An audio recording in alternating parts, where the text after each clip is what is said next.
Hello all welcome to our channel. எல்லாரும் எப்படி இருக்கீங்க? நாங்க ரொம்ப நல்லா இருக்கோம். பெர்ஃபெக்ட் கலரோட அழகா ஸ்லைஸ் ஆகுற இது பன்னீர் இல்ல, டோஃபு. டோஃபுவும் ரொம்ப நல்ல புரோட்டீன் சோர்ஸ். இது கடையில வாங்குற டோஃபு மாதிரி ரப்பரியா ஸ்பாஞ்சியா ஹார்டா இல்லாம அதோ பாத்தீங்களா எவ்வளோ சாஃப்டா. உங்க ரேப் சாண்ட்விச் இது எல்லாத்துக்குமே ஒரு டேஸ்டியான புரோட்டீன் ஆல்டர்னேட்டிவா இருக்கும். வாங்க சோய்பீன் வச்சு டோஃபு வீட்லயே ஃப்ரம் தி ஸ்கிராச் எப்படி பண்றதுன்னு பார்க்கலாம். நான் 2 கப் சோய்பீன்ஸ் எடுத்திருக்கேன். அதை நல்லா கழுவிட்டு ராத்திரி ஃபுல்லா ஊற வச்சு காலையில எழுந்து செக் பண்ணீங்கன்னா உங்க சோய்பீன்ஸ் அதோட அளவை விட 2 மடங்கா பெருசாகி இருக்கும்.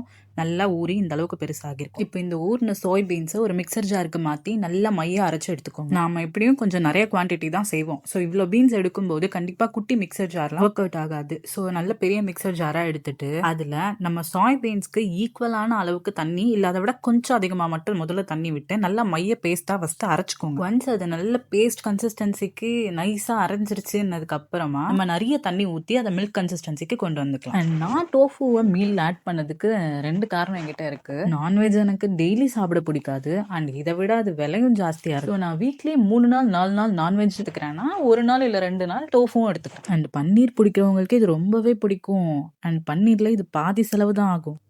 நான் அரைச்சிட்டேன். இதோ இந்த மாதிரி குழன்னு வந்திருக்கு இல்லையா, இதை நான் ஒரு வடிகட்டி வச்சு ஒரு துணி போட்டு ஒரு பாத்திரத்துல ஃபில்டர் பண்ணி எடுக்க போறேன். ஸோ திக்கான சாய் மில்க் எக்ஸ்ட்ராக்ட் எனக்கு இந்த கண்டெய்னர்ல கலெக்ட் ஆயிடும். பட் அது ரொம்ப திக்கா இந்த மாதிரி குழன்னு இருந்தா உங்களால புழிஞ்சு எடுக்கவே முடியாது.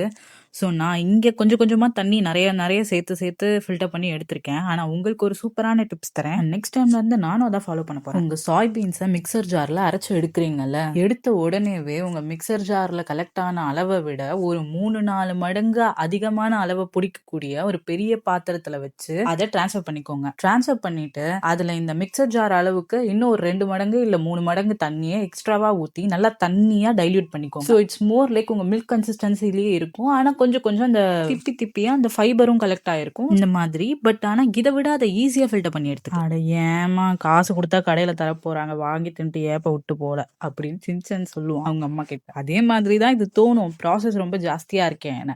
பட் ஒன்ஸ் நீங்க செஞ்சு பாத்தீங்கன்னா it feels like an art. And future ஹவுஸ் ஒய்ஃப்ஸ் அண்ட் மாமிஸா இருக்க போகிற 90s அண்ட் 2K கிட்ஸ்க்கு கண்டிப்பா வந்து புரோட்டீனோட இம்பார்ட்டன்ஸ் தெரியும் இல்ல தெரிய வரும். அப்போ டோஃபுவும் ஒரு பார்ட் ஆஃப் தி மீலா இருக்கும். I swear. ஸோ நான் கொஞ்சமா ஃபில்டர் பண்ணி எடுத்துட்டேன். என் சாய் மில்க் எல்லாம் கலெக்ட் ஆயிடுச்சு. இதுக்கு மேல இருக்க இந்த கொஞ்சம் ஃபோமை மட்டும் எடுத்துட்டு இதை தூக்கி அடுப்புல வச்சு பால் கொதிக்க வைக்கிற மாதிரி கொதிக்க வைக்க வேண்டியதுதான். எடுத்து வச்சு ஸ்டவ் ஆன் பண்ணி மீடியம் ஃபிளேம்ல வச்சுக்கோங்க. எப்படி பன்னீர் செய்யும் போது பால்ல லெமன் ஜூஸ் ஊற்றி திரிய வைப்போமோ அதே மாதிரி இதுவும் காய்ச்சி வந்ததும் லெமன் ஜூஸ் ஆட் பண்ணி டோஃபு செய்ய வேண்டியது. அப்புறம் இன்னொரு டிப்ஸ், லெமனை டைரக்டா உங்க பால்ல ஸ்குவீஸ் பண்ண வேண்டாம். அந்த பல்போ இல்ல சீட்ஸோ விழுற மாதிரி இன்ஸ்டெட் இந்த மாதிரி ஒரு கப் வச்சு அதுல தனியா ஸ்குவீஸ் பண்ணி கலெக்ட் பண்ணி வச்சுக்கோங்க. இப்படி பண்றதுனால உங்களுக்கு நீங்க வீட்டுல பண்ணின மாதிரி இல்லாம எக்ஸாக்ட் டோஃபுவோட டேஸ்டே இருக்கும். கொஞ்சம் கூட இந்த லெமன் ஸ்மெல்லோ இந்த மாதிரி எல்லாம் இருக்காது. ஸோ நான் லெமனை ரெடியா ஸ்குவீஸ் பண்ணி வச்சுட்டேன். இந்த மீன் டைம் என்னோட மில்க்கும் ரெடி ஆயிடுச்சு. இந்த சேலஞ்சிங்கான விஷயம் பாலை பன்னீரா திரிய வைக்கிறது கிடையவே கிடையாது. உங்க சாய் மில்க கரெக்டான மில்க் கன்சிஸ்டன்சில எடுக்கிறது. பால் கண்டிப்பா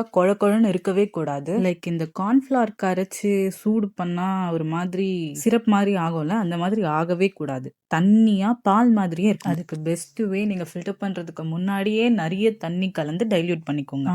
பாத்தீங்களா நம்ம பால் காய்ச்சும் போது ஏடு வருமே, அதே மாதிரி சாய் மில்க்ல நீங்க காய்ச்சும் போதும் இதே மாதிரி ஏடு வருது. இருங்க நான் ஒரு ஸ்பூன் வச்சு எடுத்து காட்டுறேன். இதே மாதிரி உங்களுக்கு ஏடு வந்ததுன்னா நீங்க இது வரைக்கும் பண்ண எல்லா ஸ்டெப்பும் கரெக்டா தான் வந்திருக்கு. உங்களுக்கு சாய் மில்க் அண்ட் டோஃபு ரெண்டுமே கரெக்டா வரும். ஒண்ணுமே இல்ல. இதே மாதிரி இப்ப அடுத்த ஸ்டேஜ்ல பால் பொங்கி வரும். பொங்கி வந்ததும் ஆஃப் பண்ணிட்டு நீங்க நார்மலா பால் குடிக்கிற மாதிரியும் குடிச்சிக்கலாம். இல்ல நீங்க காஃபி போட்டு காஃபியாவும் குடிச்சிக்கலாம். அப்படி இல்லைன்னா நீங்க ஃப்ரிட்ஜ்ல ஸ்டோர் பண்ணி 1 வீக் வரைக்குமே யூஸ் பண்ணிக்கலாம். பாத்தீங்களா நம்ம நார்மல் பால் மாதிரியே பொங்கி வரும். இந்த ஸ்டேஜ்ல ஸ்டவ் சிம்ல வச்சுக்கோங்க. இல்லைன்னா ரொம்ப ஓவரா இருந்துச்சுன்னா ஆஃப் பண்ணிக்கோங்க. ஆஃப் பண்ணிட்டு கலெக்ட் பண்ணி வச்ச லெமன் ஜூஸ் எடுத்து ஒரு ஸ்பூனா விட்டு திரிய வைக்க வேண்டியதுதான். பன்னீர் திரிய வைப்போம்ல அதே மாதிரி. It's is a coagulation process. இன்னொரு டிப்ஸ், மொத்தமா அப்படியே கவுத்துறாதீங்க. ஒரு ஸ்பூனா விட்டு ரொம்ப அடிச்சு பீட் பண்ணிலாம் கலக்காம இந்த மாதிரி ஜென்டிலா மட்டும் கலக்குங்க. ஃபர்ஸ்ட்ல மேல இருக்க லேயர்ல மட்டும் தான் தெரிய ஆரம்பிக்கும். ஆனா நீங்க கொஞ்சமா ஆட் பண்ணி ஃபுல்லா ஜென்டிலா மிக்ஸ் பண்ணிட்டு இருக்கும் போதே மொத்தமா தெரிய ஆரம்பிச்சிரும். இப்ப இதுல பார்க்கும் போது ஃபர்ஸ்ட் லேயரை தாண்டி கீழே இருக்கிறதுல எல்லாம் வெள்ளையா பால் மாதிரியே இருக்கும். நான் கொஞ்சமா மிக்ஸ் பண்ணிட்டே இருக்கும் போது பாத்தீங்கன்னா அந்த கீழே இருக்கிற தண்ணி டிரான்ஸ்பரண்டா தண்ணி கலர்ல மாறிடும். மொத்தமா அந்த டோஃபு எல்லாமே இந்த மாதிரி தெரிய ஆரம்பிச்சிடும். எனக்கு இந்த பார்ட் தான் ரொம்ப ஃபேவரட் பார்ட்டே. இந்த மாதிரி திரிஞ்சு வந்துட்டே இருக்கும். அது ஒரு மாதிரி ஃபன் ஆக்டிவிட்டி மாதிரி இருக்கும். நீங்க நோட்டீஸ் பண்ணிருக்கீங்களா, பிளிப்கார்ட் அமேசான்லலாம் நான் பண்ணியிருக்கேன் இந்த மாதிரி க்ரோசரி ஆன்லைன் சைட்ஸ்ல எல்லாம் பாத்தீங்கன்னா பன்னீரோட பிரைஸ் நியர்லி 100 above இருக்கும். ஆனா டோஃபுவோட பிரைஸ் 50 ரூபாய் இல்ல 80 ரூபாய்க்குள்ளதான் இருக்கும். ஆனா ஒண்ணு, டோஃபு பன்னீரும் நீங்க வீட்டுல செஞ்சு பாத்தீங்கன்னா கண்டிப்பா கடையில வாங்குறதை விட ரொம்ப சாஃப்டா இருக்கும். கடையிலயோ வீட்லயோ பன்னீருக்கு அஃபோர்ட் பண்ண முடியாதுன்றவங்களுக்கு tofu is a best option. ஏன்னா இது அதை விட விலை கொஞ்சம் கம்மி. ஃபார் எக்ஸாம்பிள், நீங்க 200 கிராம் பன்னீர் செய்யறதுக்கு வாங்குற பாலுக்கு ஆகிற செலவுல நீங்க சோயாபீன் வாங்கினா 400 கிராம் டோஃபு செய்யலாம், இல்ல அதுக்கு மேலயும் செய்யலாம். Okay, let's come back to our cooking part. முன்னாடி திரிஞ்ச பன்னீருக்கு கீழே இருக்க வாட்டர் மில்கோட கலர்லயே வெள்ளையா இருந்த மாதிரி இருந்தது. இப்ப கொஞ்சம் கொஞ்சமா அதை திரிய திரிய அதோட டிரான்ஸ்பரன்சி அதிகமாக ஆரம்பிக்குது. பார்க்க பால் மாதிரி இல்லாம கம்ப்ளீட்டா தண்ணி மாதிரியே மாறிடும். இந்த ஸ்டேஜ்ல ஸ்டவ் ஆஃப் பண்ணிட்டு இந்த சூட்லயே ஒரு தட்டு போட்டு மூடி ஒரு 10 to 15 மினிட்ஸ் ரெஸ்ட்ல விட்டுருங்க. ஒரு 15 மினிட்ஸ் கழிச்சு ஓபன் பண்ணி பார்த்தா அவ்வளவுதான், ஃபுல்லா ஸ்கிராம்பிள் ஆகி மேல இருக்கும் உங்க டோஃபு. ஹே ஜெல்லி டோஃபு.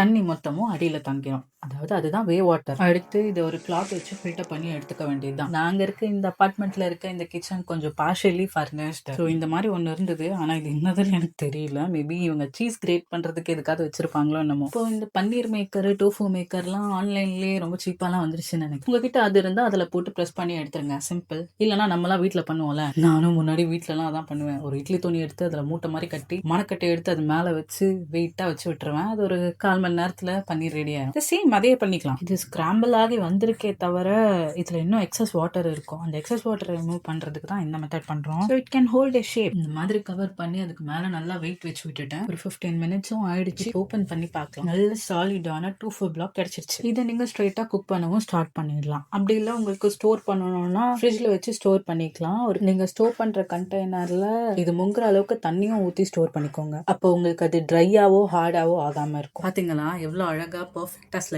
ஆகுது. கடையில வாங்குற டோஃபு பன்னீர்லாம் ஸ்லைஸ் ஆகுமே, இதே போல ஆகுது. மோசமா கிராக்ஸ் விடல, உதிரி கொட்டல, பெர்ஃபெக்ட்டான கியூப்ஸா கிடைக்குது.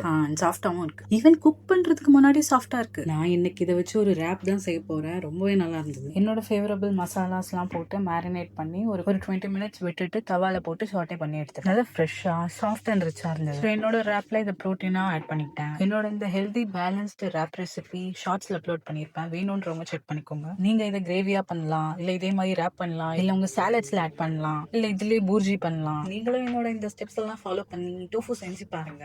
டவுட்ஸ் இருந்தா மறக்காம கேளுங்க. தேங்க்ஸ் ஃபார் வாட்சிங். சப்ஸ்கிரைப் டு யோகா வீடு.